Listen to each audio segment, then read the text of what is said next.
Hello student, कैसे हैं सभी लोग। स्वागत है आज के सेशन में। तो बच्चे फाइनली इस साल यानी कि 2025 का एसएससी जेईई का नोटिफिकेशन आउट हो चुका है। आई होप आप सभी ने अभी तक फुल नोटिफिकेशन वाली वीडियो देख ली होगी, ठीक है, और पता लग गया होगा कि इस बार का कितनी कितनी वैकेंसीज हैं, कैसे कैसे जो है आपका कब कब एग्जाम होने के चांसेस हैं। तो बच्चे अभी नोटिफिकेशन आने के बाद में अभी तक हमने पिछले साल भी देखा, इससे पिछले साल भी देखा, तो नोटिफिकेशन जैसे ही आता है वहाँ पे जो आपकी टेंटेटिव डेट है उसी महीने जो है आपका एग्जाम हो जाता है ना। तो एसएससी के लिए अगर आप लोग देखेंगे तो बहुत ज़्यादा समय आपके पास में नहीं है, तो बहुत अच्छे से जो है आपको अपनी प्रिपरेशन करनी है, ठीक है। और जो बच्चे अभी आरआरबी जेईई का एग्जाम दे करके निकले हैं, तो बच्चे आपको नॉन टेक में बहुत ज़्यादा डिफरेंट चीज़ें नहीं पढ़नी है, वही चीज़ें जो है आपको आगे भी उसी की तैयारी करनी है। बस वही सिलेबस जो है आपका उसी को तैयार करते रहिए। एसएससी के लिए थोड़ा सा और डीप आपको पढ़ना होता है, ठीक है। और इसमें आपका इकोनॉमिक्स आपको पढ़ना है, ठीक है, जिसमें बहुत अच्छा वेटेज जो है इकोनॉमिक्स से रहता है। तो कुछ डिफरेंस है दोनों ही एग्जाम में, लेकिन बाकी जो जीके रहेगा आपको वैसे ही रहेगा। बाकी करंट अफेयर्स की अगर हम बात करें तो करंट अफेयर्स की इंपॉर्टेंस बहुत ज़्यादा रहती है एसएससी जेईई में, और बहुत अच्छे लेवल का आपका करंट अफेयर पूछा जाता है, ठीक है। और पिछले एक साल का जो है करंट अफेयर आपको तैयार करना होता है। तो बच्चे अच्छे से जो है एसएससी के लिए अपनी प्रिपरेशन स्टार्ट कर दीजिए, ठीक है। अब जो है बहुत ज़्यादा समय आपके पास में नहीं रहेगा सीबीटी 1 के लिए, तो बहुत अच्छे से जो है अपनी जो प्रिपरेशन है उसको अभी आपको डायरेक्शन देने की अभी जो है आपके पास में समय है उसे जो है डायरेक्शन देने के लिए, ठीक है। तो अच्छे से बच्चे अपना जो भी एग्ज़ाम आप कर रहे थे इससे पहले, है ना, अभी तक जो है आपका ये नहीं मालूम था कि कौन से महीने में होगा, क्या होगा, कैसे होगा, तो अभी आरआरबी से पहले जो है आपका एसएससी होने वाला है। तो एसएससी के लिए आप अच्छे से जो है मेहनत कर लीजिए, ठीक है। चलिए स्टार्ट करते हैं। और करंट अफेयर्स का वेटेज तो आपको पता ही है कि कितना ज़्यादा जो है इसमें आपका करंट अफेयर पूछा जाता है, और बहुत अच्छा बच्चे इसमें आपको वेटेज भी देखने को मिलता है करंट अफेयर्स का। तो सबसे पहले न्यूज़ जो है आपकी तेलंगाना से है। तेलंगाना के निज़ामाबाद शहर में हमारे जो गृह मंत्री है यानी कि अमित शाह जी, इनके द्वारा राष्ट्रीय हल्दी बोर्ड के मुख्यालय का उद्घाटन किया गया है। हालांकि ये न्यूज़ हम पहले भी पढ़ चुके हैं कि हल्दी बोर्ड यहाँ पे बनाया जाएगा, लेकिन फाइनली एक्चुअल में जो है इसका उद्घाटन कर दिया गया है। किसके द्वारा किया गया है आपको पूछा जाएगा, तो हमारे जो गृह मंत्री हैं अमित शाह, इनके द्वारा जो है यहाँ पे इसका उद्घाटन किया गया है। इसका उद्देश्य क्या है, अब नाम से आपको पता लग रहा है कि हल्दी बोर्ड है ना, तो हल्दी के विकास के लिए बच्चे हल्दी से रिलेटेड जितने भी प्रोडक्ट होते हैं उनको मार्केट प्रोवाइड करवाने के लिए, ठीक है, उनको अच्छी वैल्यू प्रोवाइड करवाने के लिए, निर्यात के अवसर बढ़ाने के लिए, इसके लिए जो है आपका हल्दी बोर्ड बनाया जा रहा है, ठीक है। और तेलंगाना के निजामाबाद शहर में इसे बनाया गया है। उसके अलावा ये याद रखना कि ये बोर्ड जो है आपका नया है, तो इसके जो अभी के चेयरपर्सन है या फिर इसके जो पहले चेयरपर्सन है उनका नाम आपको पूछा जा सकता है। तो हल्दी बोर्ड के जो आपके अध्यक्ष हैं इनका नाम है पल्ले गंगाधर रेड्डी, ठीक है। और इसके कारण बच्चे तेलंगाना भी आपका थोड़ा सा इंपॉर्टेंट हो गया है, ठीक है। तो तेलंगाना की अगर हम बात करें वर्तमान में यहाँ पे आपको दो पोस्टें यहाँ दिखनी है।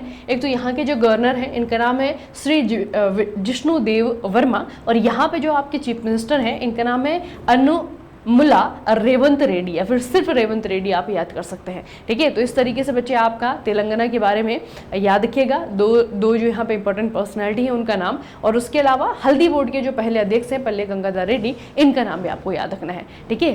तो ये इनोग्रेशन किसके द्वारा किया गया है ये भी पूछा जा सकता है, उसमें भी आपको याद रखना है कि अमित शाह के द्वारा यहाँ पे इनोग्रेट किया गया है। अगला बच्चे, मेडागास्कर ने 26 जून 2025 को अपना 65वां स्वतंत्रता दिवस मनाया। जैसे हम मनाते हैं 15 अगस्त को अपना स्वतंत्रता दिवस, वैसे ही जो है आपका मेडागास्कर।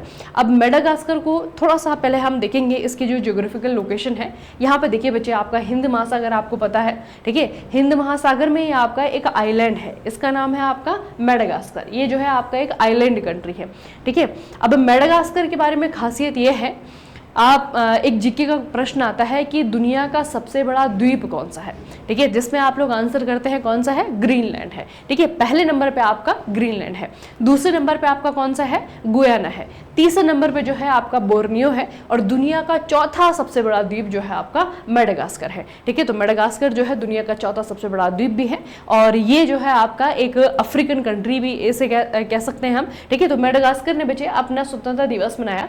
तो इनका स्वतंत्रता दिवस दिवस हमारे लिए कैसे इंपॉर्टेंट है, तो हमारे लिए इस तरीके से इंपॉर्टेंट है कि यहाँ पे भारत की ओर से एक उच्च स्तरीय प्रतिनिधि मंडल, ठीक है, इनके द्वारा औपचारिक रूप से भारत को यहाँ पे रिप्रेजेंट किया गया। ठीक है, अब स्वतंत्रता दिवस आपका मेडागास्कर का मनाया जा रहा है और भारत की तरफ से जो है आपका एक रिप्रेजेंटेटिव एक मंडल जो है आपका यहाँ पे गया है। ठीक है, तो इसके पीछे आपका रीजन क्या है और ये जो समारोह हुआ है वो कहाँ पे हुआ है, यह आपका अंटानानारियो, ठीक है, अंटानानारियो जो है आपका इसका कैपिटल सिटी है, यहाँ पे समारोह हुआ है। और भारत ने जो यहाँ पे भारत के लोगों ने यहाँ पे भारत को जो रिप्रेजेंट किया है उसके पीछे का रीजन क्या है, उसके पीछे का रीजन एक पॉलिसी, इस पॉलिसी को कहते हैं बच्चे सागर पॉलिसी। ठीक है, तो सागर पॉलिसी को थोड़ा सा मैं आपको डिस्क्राइब करूंगी कि कैसे कैसे आपकी पॉलिसी है। तो इसके पीछे ये रीजन है, सागर को अगर आप लोग देखेंगे तो security and growth for all in the region. ठीक है, अब ये सागर पॉलिसी भारत सरकार की एक नीति है और भारत सरकार की जो नीति है ना बच्चे, ये है आपकी हिंद महासागर के लिए। अगर आप लोग देखेंगे तो ये आपका इंडिया है, ठीक है, ये आपका पूरा का पूरा इंडियन ओशियन है, यानी कि हिंद महासागर है। हिंद महासागर में अगर आप लोग देखेंगे मालदीव है, सेशेल्स है, मेडागास्कर है, ठीक है, यहाँ पे आपका एग्लाई मॉरिशस हो गया, डियागो गार्सिया हो गया। ठीक है, तो ये जो है आपके यहाँ पे आइलैंड कंट्री हैं जिनसे भारत के संबंध अच्छे हैं। ठीक है, और इन्हीं के साथ में अच्छे संबंध स्थापित करने के लिए भारत के द्वारा ये 2015 में 12 मार्च 2015 में ये नई पॉलिसी जो है आपकी लॉन्च की गई थी। ठीक है, तो ये बच्चे थोड़ा सा याद रखना कि सागर स्कीम क्या है या फिर ये जो आपका सागर पॉलिसी है ये भारत की कौन से क्षेत्र के लिए आपकी इम्प्लीमेंट की जाती है या फिर कौन से क्षेत्र के लिए इसे लाया गया है। तो 2015 की आपकी पॉलिसी है और इसी के तहत हम जो है मेडागास्कर के स्वतंत्रता दिवस में भारत को रिप्रेजेंट करने के लिए वहां पे गए हैं। ठीक है, तो कंट्री को याद रखिएगा, कंट्री की कैपिटल मैंने आपको बताई वो भी याद रखना बच्चे। अगली जो न्यूज़ है ये आपका है जम्मू कश्मीर से। जम्मू कश्मीर के उधमपुर जिले में सेना और जम्मू कश्मीर पुलिस ने दोनों ने मिलकर के एक ऑपरेशन चलाया है। ऑपरेशन का नाम है ऑपरेशन बिहाली।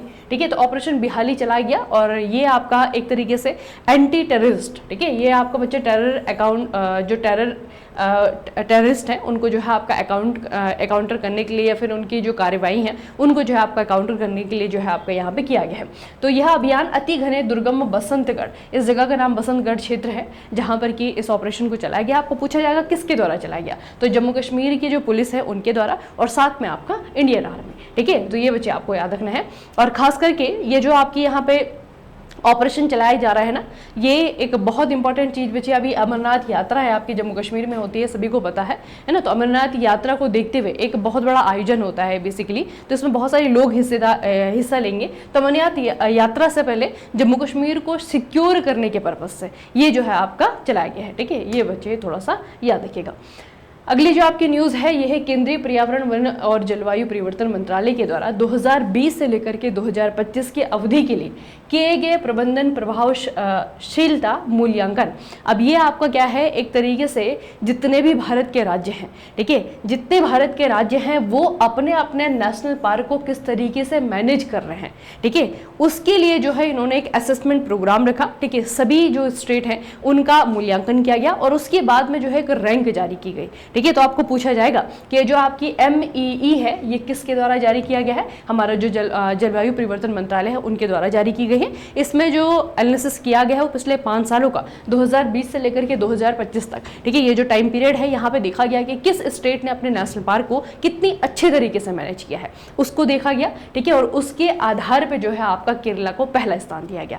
तो केरल को बच्चे आप लोग अगर देखेंगे तो 76.22 स्कोर के साथ में बहुत अच्छा, वेरी गुड की जो है इसको रेटिंग प्राप्त हुई है और इस तरीके से ये आपका ये पहले नंबर पे स्टेट है। ठीक है, तो केरला को याद रखना। बाकी मिनिस्ट्री की अगर हम बात करें तो मिनिस्ट्री को वर्तमान में जो संभाल रहे हैं उनका नाम है भूपेंद्र यादव, ये हमारे जलवायु परिवर्तन मंत्रालय के मंत्री जी है। बाकी बच्चे टॉप 3 स्टेट में अगर आप लोग देखेंगे केरला आपका पहले नंबर पे है, कर्नाटका दूसरे नंबर पे है, पंजाब आपका तीसरे नंबर पे है। ठीक है, तो ये जो न्यूज़ है रिपोर्ट और रैंकिंग की तो है ही, साथ में आपका इन्वायरमेंट के लिए बहुत इंपॉर्टेंट है। ठीक है, और इन्वायरमेंट बच्चे RRB JEE में बहुत ज़्यादा इंपॉर्टेंट है, लेकिन उसकी इंपॉर्टेंस SSC में भी कम नहीं है। अगर आप लोग देखेंगे तो 2023-2024 की जो क्वेश्चन पेपर है ना, उन दोनों में एक डिफरेंस है। डिफरेंस ये है कि इन्वायरमेंट को भी जो है अब आपका तवज्जो दी जाती है, वहाँ से भी जो है एक और 2 क्वेश्चन आपके SSC में पूछे जाते हैं। ठीक है, साथ में ही आपका एक और सब्जेक्ट है जो कि अभी आपका SSC पूछ रहा है और आपने सारे एग्जाम में पूछ रहा है, ऐसा नहीं कि सिर्फ JEE के एग्जाम में। ठीक है, बाकी जो आपके SSC एग्जाम करवाता है वहाँ पे आपके कंप्यूटर के और इन्वायरमेंट के क्वेश्चन आपके पूछे जा रहे हैं। ठीक है, तो दोनों सब्जेक्ट को थोड़ा थोड़ा आपको जो बेसिक टॉपिक हैं उनको थोड़ा सा ज़्यादा मतलब जब आप करंट अफेयर पढ़ते हैं या कोई आपका स्टडी का सब्जेक्ट पढ़ते हैं तो इन चीज़ों को इग्नोर नहीं करना है आपको। ठीक है, तो ये बच्चे आपका इन्वायरमेंट के दृष्टिकोण से भी इंपॉर्टेंट न्यूज़ रहेगी। अगली जो आपकी न्यूज़ है ये है जैन धर्म से रिलेटेड। जैन समाज के द्वारा एक उपाधि दी जाती है, उपाधि का नाम है धर्म चक्रवर्ती। ठीक है, तो जैन समाज के द्वारा प्रधानमंत्री नरेंद्र मोदी को यह उपाधि दी गई है। यह सम्मान उन्हें जैन संत आचार्य श्री 108 विद्यानंद जी महाराज के द्वारा दिया गया है। ठीक है, तो ये बच्चे आपको थोड़ा सा याद रखना है, आपको पूछा जाएगा किसे ये उपाधि दी गई है, किसके द्वारा ये उपाधि दी गई है ना, तो रिलीजन का नाम याद रखना, धर्म का नाम याद रखना, इनके द्वारा जो है आपको ये दिया गया है। और प्रधानमंत्री नरेंद्र मोदी को क्यों दिया गया होगा ये सम्मान, तो प्रधानमंत्री नरेंद्र मोदी के नेतृत्व में प्राचीन जैन मंदिरों के पुनरुद्धार, पारंपरिक शिक्षा को प्रोत्साहन, अहिंसा, संयम, आत्मकल्याण जैसे जैन मूल्यों को बढ़ावा देने के प्रयासों के लिए उनको ये सम्मान दिया गया है। ठीक है, तो ये बच्चे थोड़ा सा याद रखना, इस टाइटल का नाम आपको याद रखना है कि कौन सा आपको पूछा जाएगा, कौन सी उपाधि दी गई है, तो धर्म चक्रवर्ती की उपाधि दी गई है। ठीक है, ये याद रखेंगे। अगली जो आपकी न्यूज़ है ये भी आपका रिपोर्ट रैंकिंग से रिलेटेड है।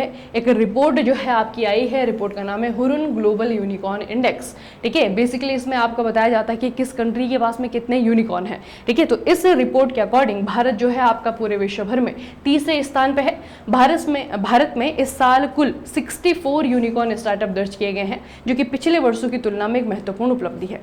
भारत में सबसे ज्यादा यूनिकॉर्न स्टार्टअप वाले शहरों में बेंगलुरु को विश्व स्तर पर 7वां स्थान मिला है, जबकि मुंबई को 22वां स्थान मिला है और गुरुग्राम यानी कि हरियाणा में आपका 27वां स्थान दिया गया है। ठीक है, तो ये बच्चे आपके 3 हैं, तीनों में से आपको सिर्फ बेंगलुरु याद रखना है क्योंकि आपका टॉप पे है।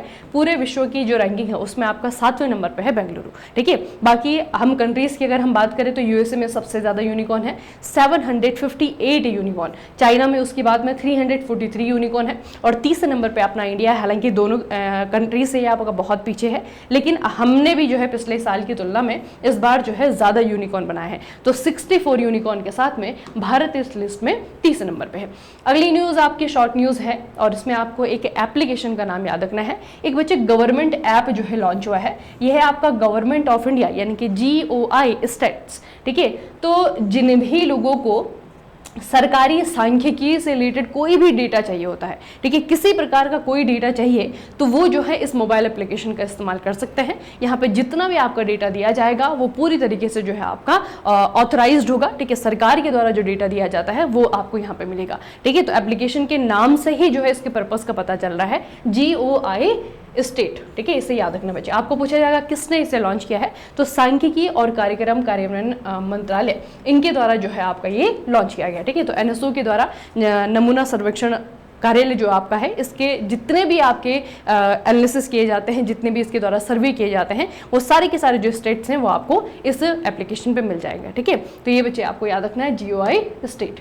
अगली जो आपकी न्यूज़ है ये अडानी ग्रीन एनर्जी लिमिटेड से रिलेटेड है। Adani green energy limited 15 gigawatt Akshay ऊर्जा क्षमता को पार करने वाली पहली भारतीय कंपनी बन गई है। जून 2025 तक अडानी ग्रीन इंडिया लिमिटेड के द्वारा कुल जो परिचालन क्षमता इनकी थी वो लगभग आपकी 15,000 मेगावाट पहुंच गई है। ठीक है, तो बच्चे ये जो कैपेसिटी है ना, इस कैपेसिटी पे पहुंचने वाला अक्षय ऊर्जा के यानी कि जो रिन्यूएबल एनर्जी है ना, उसकी कैपेसिटी के आधार पे आपको बताया जा रहा है कि इस कैपेसिटी तक पहुंचने वाला ये पहला भारतीय प्लांट है। ठीक है, तो नाम आपको कंपनी का नाम याद रखना है, अडानी ग्रीन एनर्जी लिमिटेड। ठीक है, और कैपेसिटी थोड़ा सा याद रखिएगा कि ये आपका जो है 15 गीगावाट, ठीक है, आपका 15 गीगावाट की कैपेसिटी तक पहुंचने वाला ये पहला भारतीय ब्रांड है।